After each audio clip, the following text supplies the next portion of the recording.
The content provided in this podcast is for informational purposes only and is not intended for a substitute for professional medical advice, diagnosis, or treatment. Always seek the advice of your doctor or other qualified health professionals with any questions you may have regarding your medical condition. Never disregard professional medical advice or delay in seeking it because of something you have heard on this podcast.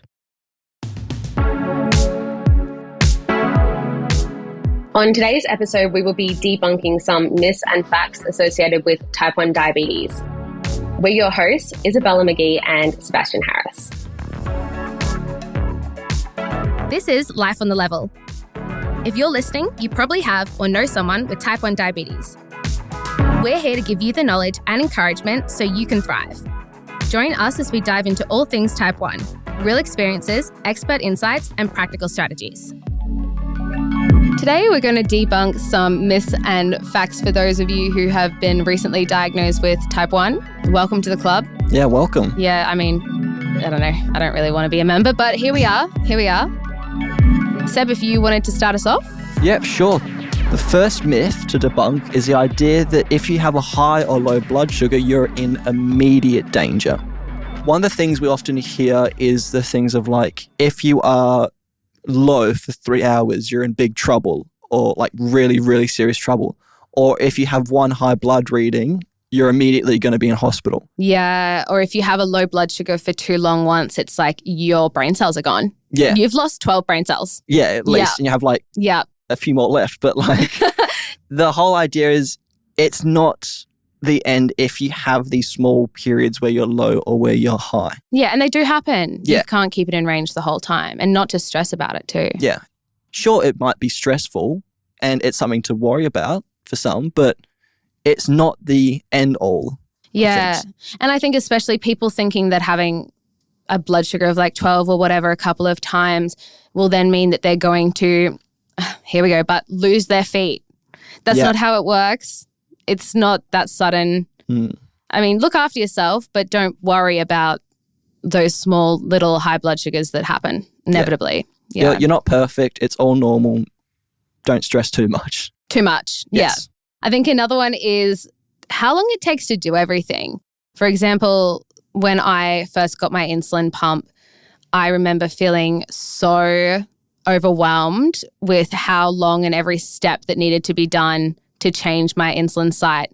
And it becomes habitual over time and it becomes easier and you learn how to do things. And it doesn't mean that they're less difficult. It just means that they're less of a stressor as you go on. You learn how to do them. Yeah, they're annoying at first and they're quite complicated at first. But like anything, it's like riding a bike. Yeah, as I always say. Yeah. I thought that was a you comment. Yeah, I think that's another one that's really important. People understand. Yeah.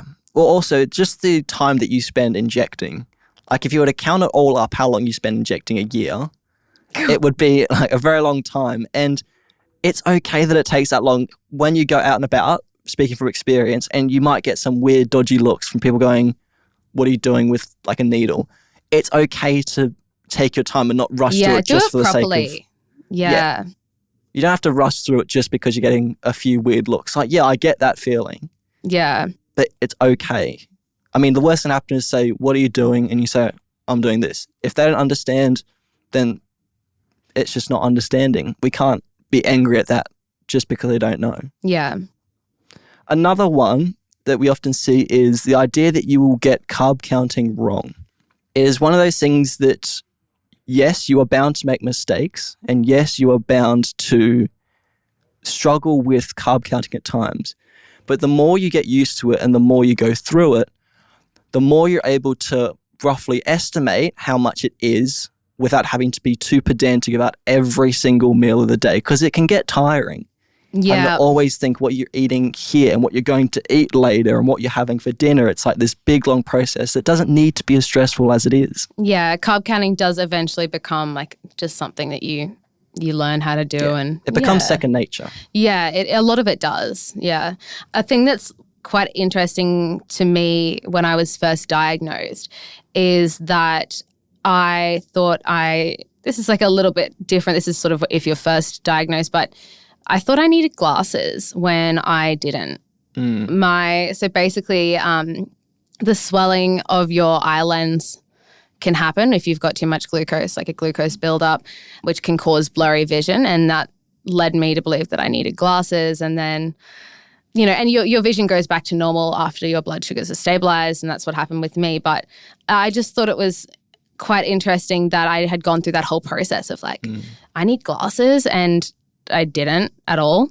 This next myth is quite a heavy one. So just a bit of warning ahead of time. What is the life expectancy of someone with type 1 diabetes? Now, you often go around saying you don't live as long, you don't do this, like life isn't as fun. First myth, life can still be fun. Life don't is so worry. fun. Yeah. But I've pulled up a few statistics.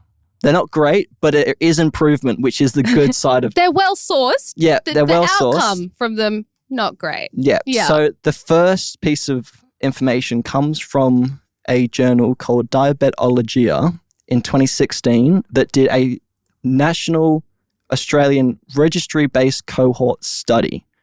And they found 3 interesting pieces of information about life expectancy.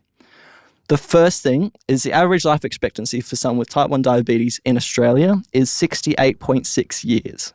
But the good news is, at the end of it all, is that this study proved that from 1997 to 2003 versus 2004 to 2010, there is an increased expectancy from that stat. So it has gone up 1.9 years for men and 1.5 years for women. So if my stats knowledge is correct, we're going to live longer in a very short period of time.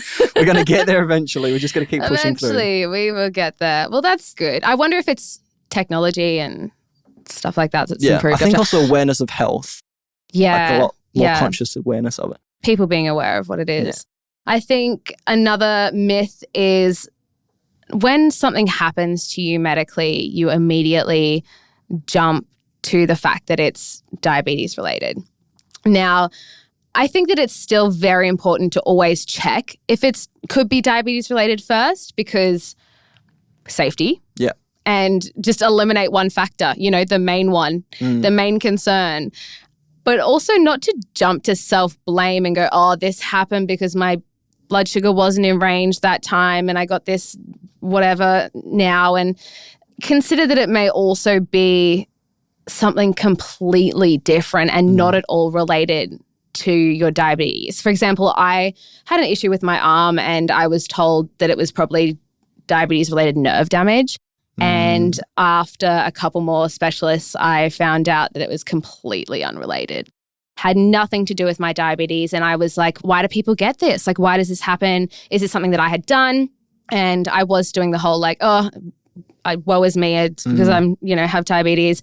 And quote, the medical specialist said to me, it just happens sometimes. So I think that's super important for people to be aware of. Like, always check to consider if it is diabetes related, but don't always assume that it is and just neglect part of your health almost. And this is one that I'm super passionate about. Having glucose levels in range is the only important goal for treating diabetes. The idea that you have to be within range, yes, it is important, but also it's not 100% achievable. So while it can help protect you from long-term complications that can develop like cardiovascular or other kind of conditions later on, it's not the be-all and end-all of the condition. And your blood glucose levels should be targeted to the individual based on each person's unique health situation, because no one injects the same way. I mean, I'm the same person, I inject the same way, but I can be one reading one day and one reading the next, and I can do the exact same thing day in, day out. It's never that spot on perfect. Yeah. There's also this idea that overemphasizing BGLs can cause both healthcare providers and individuals with diabetes to overlook other critical aspects, such as your mental health. Being able to realize when, yes, BGLs are important, but also realizing there are times when there's other aspects of diabetes that are equally important. Yeah. I think that's when you have the best holistic approach to really understanding diabetes and best managing it. But BGLs in range, yes, are important, but there are also other important things that you need. Yeah, there are definitely other important parts.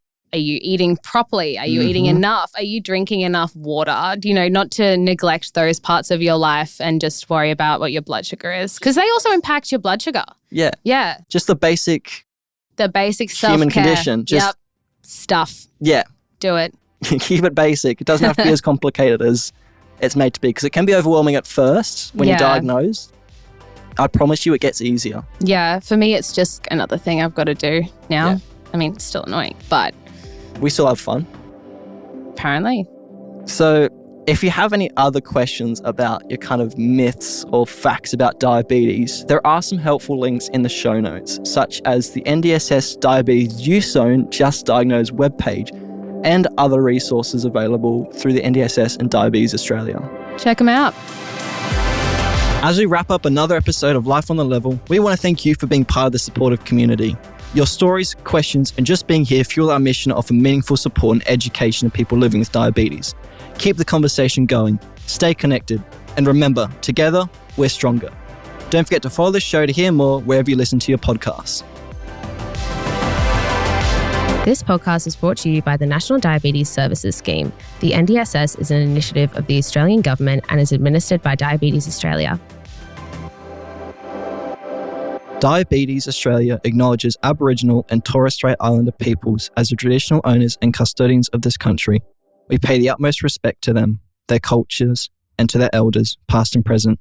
We extend that respect to the Aboriginal and Torres Strait Islander people here today. Diabetes Australia is committed to improving health outcomes for all Aboriginal and Torres Strait Islander people affected by diabetes and those at risk. All experiences and opinions described in this podcast are those of each individual guest. Your experience and management may be different.